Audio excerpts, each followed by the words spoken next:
1절로 13절 말씀을 통해서 교회가 하나 되어야 한다라는 것을 배웠습니다. 교회는 믿음이 강한 자가 약한 자를 섬기는 곳이며 짐을 대신 지어주는 곳이라 하였습니다. 특별히 말씀을 배울 때에 하나님의 인내하심과 위로하심을 잘 배워서 우리가 성도들, 특별히 믿음이 연약한 자들을 바라볼 때 인내하고 또한 위로해주며 하나님께서 이루실 것을 소망해야만 한다라고 하였습니다. 그것이 교회가 나아가야 할 방향이라는 것이죠. 그래서 본문 직전 말 9절인 13절은 소망의 하나님이 모든 기쁨과 평강을 믿음 안에서 너희에게 충만하게 하사 성령의 능력으로 소망이 넘치게 하시기를 원하노라 라고 말씀하고 있는 것입니다. 오늘 본문은 이 축복 이후에 이어지는 말씀이죠. 이러한 소망을 가진 사람이 살 수 있는 삶이라고 할 수 있겠습니다.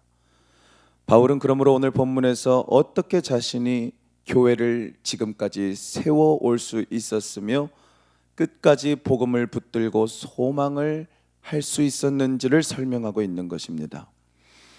오늘 본문에서 바울은 자신이 복음의 제사장이라고 고백합니다. 우리 함께 따라해 보겠습니다. 복음의 제사장. 복음의 제사장으로서 그는 성령으로 사역했다는 것과 그리고 이미 다른 사람들이 전도해 놓은 사람들을 계속해서 자기도 편하게 사역하기보다 아직 복음을 듣지 못한 자들에게 나아가는 사명이 있다라는 것을 설명하고 있습니다. 그러므로 오늘 말씀을 통하여서 우리가 기억해야 될 세 가지가 있습니다. 첫째로 우리 모두는 복음의 제사장으로 부름을 받았다라는 사실입니다. 우리 본문 14절을 다시 한번 읽어봅니다. 시작.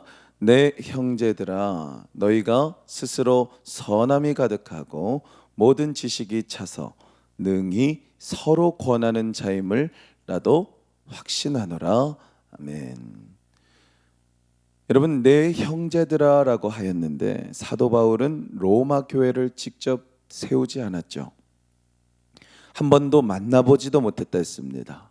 그러니까 얼굴조차 모르는 일면식 없는 성도들을 향하여 그들을 형제들아 라고 부르고 있습니다. 믿음이 강한 바울이 믿음이 약하여 분열 가운데 있고 어려운 관계 가운데 있는 로마 교회의 성도들을 자신의 아끼는 형제들과 같이 여겼다라는 것이죠. 예수의 보혈 안에서 이미 받아들인 것인 줄 믿으시기 바랍니다. 바울의 눈에는 그들이 혈육처럼 가까운 믿음의 형제 자매였습니다. 이것이 바로 교회의 본질이요 성도들이 가져야 하는 성도 간의 태도이지요. 교회는 절대로 인간적인 이해관계나 세상같이 인맥, 연줄과 같은 그러한 친분으로 묶이는 것이 아니라 오직 예수 그리스도의 피만으로 맺어지는 한 가족인 줄 믿으시기 바랍니다. 그리고 바울은 14절에서 그들의 신앙에 대해 한 가지 확신을 해요. 여러분, 얼마나 많은 관심을 가지고 있었냐 이거예요. 로마 교회 성도들은 내 사람 아니야, 나랑 친한 사람도 아니야, 내가 직접 키운 사람도 아니야. 그런데요, 사도 바울은 너희가 선함이 가득하다라고 이야기했어요. 알고 있다라는 거고요, 이 성도들에게 관심이 있다라는 거예요.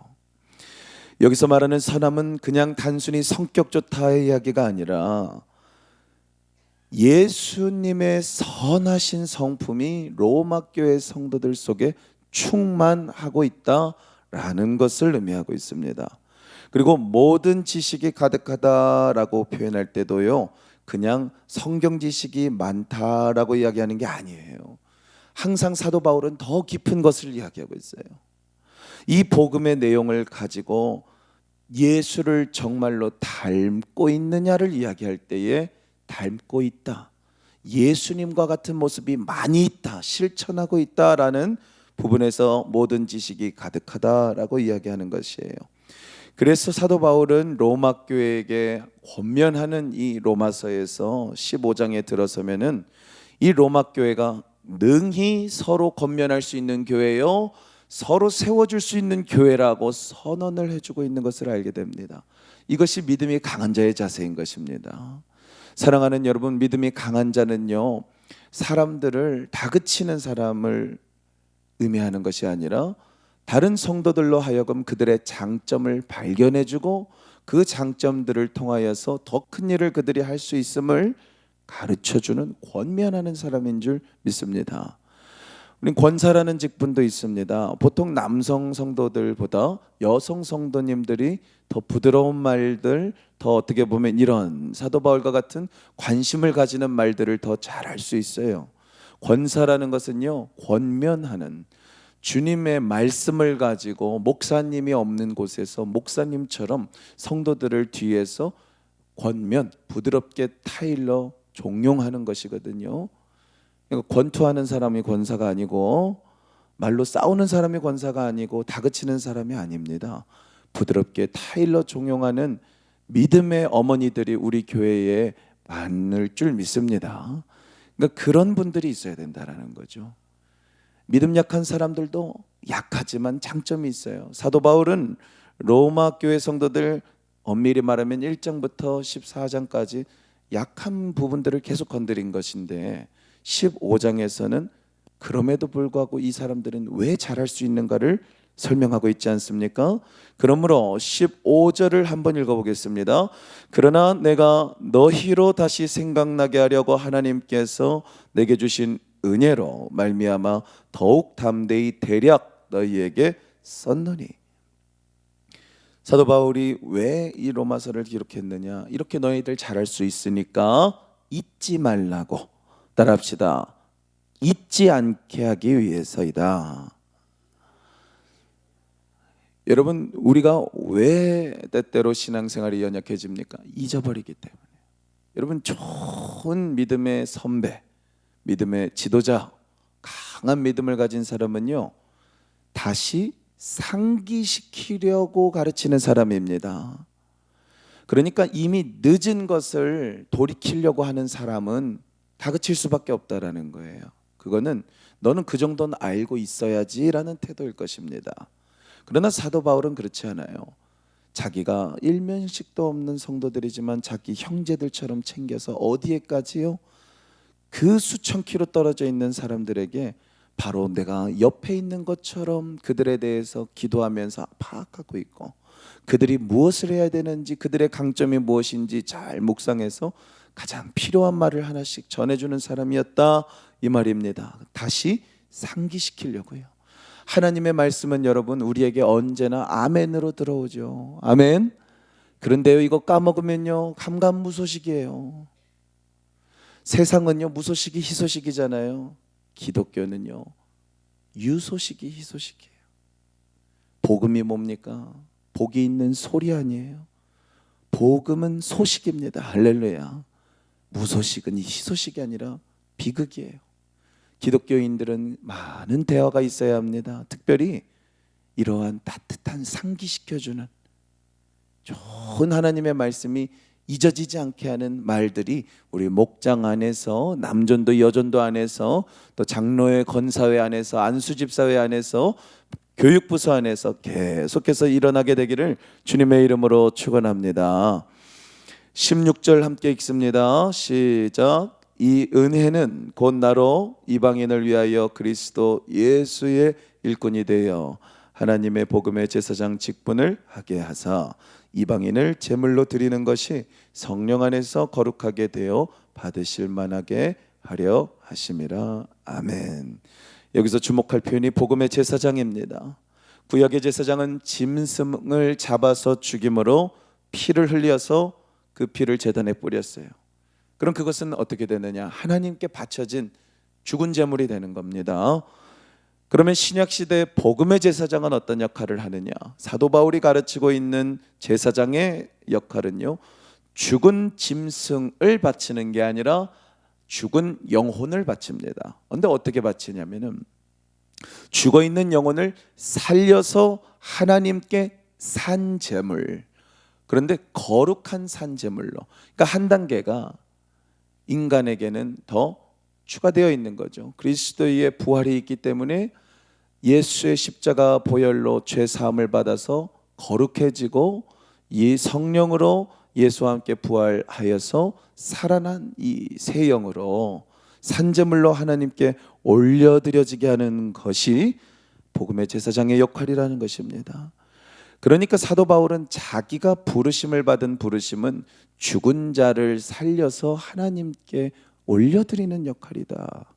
내 인생은 죽어있는 영혼을 살려서 하나님께 산 제물로 올려드리는 역할이다 라고 고백하고 있습니다. 베드로전서 2장 9절에 사도 베드로도 너희는 택하신 족속이요 왕 같은 제사장이라 하였지 않습니까? 예수님 같은 제사장이라는 거예요. 목사나 선교사만이 아닙니다. 주 안에 있는 모든 성도는 복음의 제사장인 줄 믿으시기 바랍니다. 그러므로 우리가 드리는 예배요, 찬양이요, 기도요, 가정생활이요, 직장생활은 다 하나님께 올려지는 영적 제사입니다. 여기에서 우리는 무엇을 더 해야겠습니까?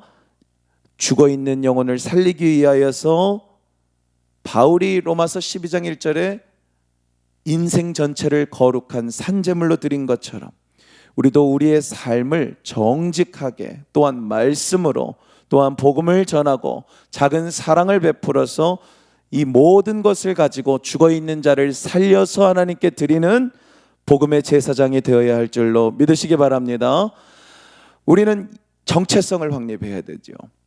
나는 누구 엄마다, 나는 어디 대리다, 어디 사장이다가 아니라 나는 복음의 제사장입니다. 무엇을 위해 우리는 살고 있습니까? 직장 생활이요. 우리 많은 학생들이 지금 수험 준비를 하고 있죠. 수험 공부를 하고 있는데 한 절반 정도의 친구들한테 목사님 저는 뭘 해야 될지는 모르겠어요 라고 얘기해요. 복음의 제사장을 가정에서 가르쳐야 합니다. 왜 그 직장에 가야 돼요? 복음의 제사장이니까 가는 겁니다. 무슨 일을 하냐고요? 복음의 제사장의 역할을 해야 되는 것이죠. 어떤 직장이든 주님이 보내시는 곳으로 나아가야 하는 것입니다. 왜요? 그곳에 죽은 영혼들이 나를 통해서 살아나야 하기 때문이죠. 할렐루야. 여러분, 비전은요 여기에 있는 것입니다. 대부분의 학생들이 아직 자기가 하고 싶은 일과 하나님이 하라고 하신 일에 대한 구분을 잘 알지 못해요. 그러나 확실한 것은 주님이 하라 하신 일을 마음에 새기고 나아가면은 주님께서 내가 하고 싶은 일을 열어주시는 줄 믿으시기 바랍니다. 두 번째로, 하나님의 일은 기쁨으로 섬겨야 합니다. 우리 청년부에 기쁨 자매가 있어요. 그 친구는 진짜 기쁘게 살아요. 사회를 맡아도 기쁘게 하고 찬양 인도를 맡아도 기쁘게. 이름을 잘 지어야겠어요. 저는 제 딸 이름을 뭐로 지을까 고민하고 있는데 예쁨으로 지을까? 성예쁨. 아직은 반려당하고 있습니다. 기도 많이 해주세요. 성씨가 참 어려워요. 이름도 중요하지만 태도도 중요합니다. 부르심을 받았어요. 그런데 기쁨으로 섬기느냐의 문제이죠. 25절을 보면요, 그러나 이제는 내가 성도를 섬기는 일로 예루살렘으로 간다. 섬기는 일이라는 것은 디아코니아라는 원어를 중심으로 번역된 내용이에요. 도움을 주는 것은 섬기는 게 아닙니다. 봉사하는 것은 섬기는 수준이 아니에요. 하나님 앞에서 거룩한 제사장으로 섬기는 것이 이 디아코니아의 의미예요. 하나님 앞에서 그 일을 감당해 주는 것. 여러분, 우리는 사람 앞에서 하지 않습니까? 그러니까 목사님 앞에서의 모습과 가족 앞에서의 모습이 다른 이유는 분명해요. 하나님 앞에서의 신앙이 약한 거예요. 그러나 기쁨으로 섬기는 사람은요, 하나님 앞에서 거룩한 제사장으로 교회에서든지 직장에서든지 가정에서든지 이웃에서든지 동일한 모습으로 사는 줄 믿습니다. 베드로의 장모가 병고침을 받고 예수님을 섬겼을 때에 사용된 표현이 이거예요. 자기의 목숨을 살려주셨으니 얼마나 하나님 앞에서 열심히 살고 싶어요. 우리 모두가 이러한 살려주심을 체험하는 복된 새벽 되기를 간절히 소망합니다. 여러분, 하나님 일에 동참하는 것이 억지 같을 때가 있을 수도 있어요. 부담이 될 때가 있을 수도 있다 이 말입니다. 그런데 기쁨으로 섬기는 것이 특권인 것을 아셔야 돼요. 기쁨으로 섬기는 것이 특권입니다. 우리가 남을 돕는 것, 특별히 형제 자매들을 교회 안에서 돕는 것은요, 그 사람에게 우리가 사랑을, 그런 헌신을 주는 것이 아니라 하나님께 드리는 것이기 때문입니다. 우리가 예수의 이름으로 하는 모든 것은 사람을 위한 것이기도 하지만은 하나님이 받으시는 거예요. 우리가 신앙생활하다가 이걸 까먹으면요, 무너집니다. 사람이 보이거든요. 교회는 사람을 보고 다니면 안 돼요. 사람은 준 거를 안 돌려줍니다. 기대를 못 채워줘요. 그런데 하나님은 내가 기대한 것보다 더 큰 것을 항상 주십니다. 하나님은 내가 하나님을 위해 섬긴 것보다 더 좋은 것으로 나에게 채워주십니다. 할렐루야. 그러므로 우리의 신앙이 소비자 신앙에 머물러서는 안 돼요. 좋은 목사님, 좋은 장로님, 좋은 안수 집사님, 권사님을 찾고 좋은 목자 밑에 넣어달라 그러고, 그런 사람 있으면 신고해 주세요. 소비자 신앙이에요. 그거는 제사장은 자기가 내어드리는데요, 하나님께 드리는 겁니다. 할렐루야. 그러므로 우리도 교사로, 찬양대로, 안내위원으로, 새가족으로, 주방에서 또 어려운 손길을 돕는 구제의 손길들로 섬겨나갈 때에 이 모든 것이 하나님께서 받으시고 하나님께서 은혜를 베푸르셔서 죽어있는 영혼을 살리시는, 구원하시는 역사로 이어지는 줄 믿으시기 바랍니다. 이것을 위해서 바울은 위협과 생명에 끊어질 것을 각오하고 섬긴 거예요. 하나님이 받으시는 일, 하나님께 드려지는 일이기 때문에 그랬습니다. 우리도 때로는 손해를 감수하고 불편을 감수하면서도 이 제사장의 직분을 기쁘게 감당하기 위하여 하나님 일에 동참해야 할 줄로 믿으시기 바랍니다. 셋째로, 제사장의 사역은 기도로 완성됩니다. 30절 우리가 함께 읽어보겠습니다. 30절입니다. 형제들아, 내가 우리 주 예수 그리스도와 성령의 사랑으로 말미암아 너희를 권하노니 너희 기도에 나와 힘을 같이하여 나를 위하여 하나님께 빌어. 여러분, 사도 바울 겸손한 모습을 보여주고 있어요. 대단한 제일 가는 사도 아닙니까? 이방인의 사도로 수많은 교회를 개척하고 기적은요 셀 수도 없어요. 핍박을 당한 것을 기억해 보세요. 죽을 위기가 아니라 죽었어야 되는 상황이 수십 번이죠. 그럼에도 불구하고 나를 위하여 기도해 달라. 여러분, 기도 부탁을 많이 하는 성도 되시기를 축원합니다. 여러분, 오늘 이 새벽에 기도 부탁 받은 거 가지고 오셨죠? 여러분들도 기도 부탁하셔야 돼요. 강한 믿음을 가진 여러분, 여러분들도 겸손히 기도를 부탁하십시오. 해줄 것 같은 사람한테만 기도 부탁하지 마시고 골방 기도에도 부탁하시고, 할렐루야, 권사회에도 부탁하시고 목장에도 부탁하시고 교역자에게도 부탁하시고 마음에 안 드는 왼수 같은 사람한테도 기도 부탁하셔야 돼요. 그게 로마 교회 성도들에게 기도 부탁하는 사도 바울의 심정 아니겠습니까? 매우 연약한 자에게 기도 부탁하세요.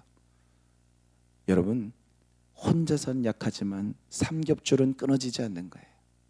기도는 함께 해야 됩니다. 그리고요, 옆에 있는 사람들 있잖아요. 이렇게 새벽마다 나오시는데 한번 둘러보세요. 참 예쁘지 않습니까? 아름다우세요. 우리 옆 사람 이렇게 인사하겠습니다. 비록 화장은 했지만 영혼이 아름답습니다. 비록 화장은 안 하셨지만 영혼이 아름다우세요. 우리가, 여러분, 기도는 영적 전쟁에 함께 뛰어드는 동역 아니겠습니까? 할렐루야.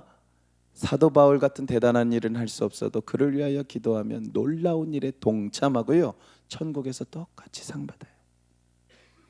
어떤 사람이 큰 일을 많이 감당한다고 해서 너무 부러워하지 마셔도 됩니다. 않으셔도 됩니다. 왜냐?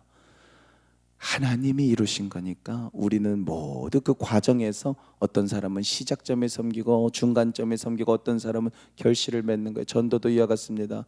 내가 10년 동안 섬겼는데 입번 끝도 안 하다가 어떤 아줌마가 가가지고 한번 교회 갑시다 하는데 얼뚝 앉아 있어. 서운해요, 서운해요. 서운해하지 마세요. 천국 가면 10년 동안 섬긴 그 상이 큽니다. 할렐루야. 여러분, 기도는 그러므로 하나님의 숨결 그리고 우리의 호흡이 맞춰져서 뜻이 맞게 되는 자리예요. 얼마나 중요한 자리예요. 큰 일을 맡고 계십니까? 큰 일을 맡고 계실수록 혼자 기도하지 마시고 옆에 같은 목원들 또 함께 사역하고 있는 또 구성원들과 함께 기도하자고 나를 위하여 기도해 달라고 부탁하시기를 바랍니다. 사도 바울은 세 가지를 기도를 부탁했어요. 유대인 중에 순종하지 아니하는 자들로부터 건짐받게 기도해 달라 그랬습니다. 또 예루살렘에 대한 섬김이 성도들에게 받을 만하게, 이제 예루살렘으로 섬기러 가는데 이것이 하나님 은혜로 받아들여지게, 또 하나님의 뜻을 따라 기쁨으로 나아가서 함께 쉬게 해달라고. 참 기도 제목이 아름답지 않습니까?